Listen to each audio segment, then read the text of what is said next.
The first P is the pulse. Now, the pulse is like your heartbeat, and it's what keeps the whole thing moving. It's got a steady beat. All right. Now, what you have to remember is without that pulse, you just won't feel the music. It's that simple.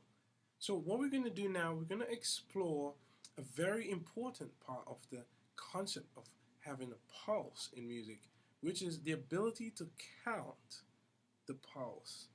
Let's check it out. Psalms 107 and 1 declares, it says, "Oh, give thanks unto the Lord, for he is good, and his mercy, it endures forever." Come on, put your hands together with us as we sing this song of praise unto his name on this day. Let me say it first. Oh, give thanks unto the Lord for the great things he has done and all he's gonna do. All he's gonna do. Whoa, did you see that? Did you see the way we were able to use numbers and count in fours, in groups of four, to actually keep with the pulse? So when you hear that pulse, when you hear that steady beat, like your heartbeat, what that is you're counting bars of music. So you can have the count separated by bar lines, and at the end, you have a double bar line with the thicker one at the end showing the end of the music. Now you can use actual numbers, but what happens in music, we replace those numbers with notes, symbols to sort of represent how long the duration of each beat, how long each beat should last. So what I'm going to do now, I'm going to literally play you uh, an example of how we can use some of these symbols to represent the same counting of the beats. All right, let's check it out right now. Psalms 107 and 1 declares, it says, "Oh, give thanks unto the Lord, for he is good, and his mercy, it endures forever." Come on, put your hands together with us as we sing this song of praise unto his name on this day. Let me say it first.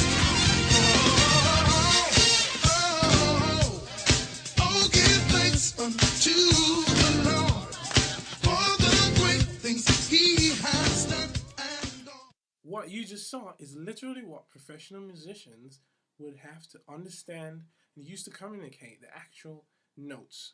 Just a little example, just one symbol. There are lots of symbols that musicians use, but you actually entered the world of professional musicianship just by understanding one of those basic concepts. You've already started to delve into the concept of how do you represent beats. And there's a special symbol that you've literally just seen that is called the crotchet, and that's the British name, and is referred by the Americans as the quarter note because you divide a bar using quarter notes in what is called 4/4 time signature. Now I know I'm saying a lot of foreign names. Don't worry about it. We're going to go into it. We're going to take our time and break it down.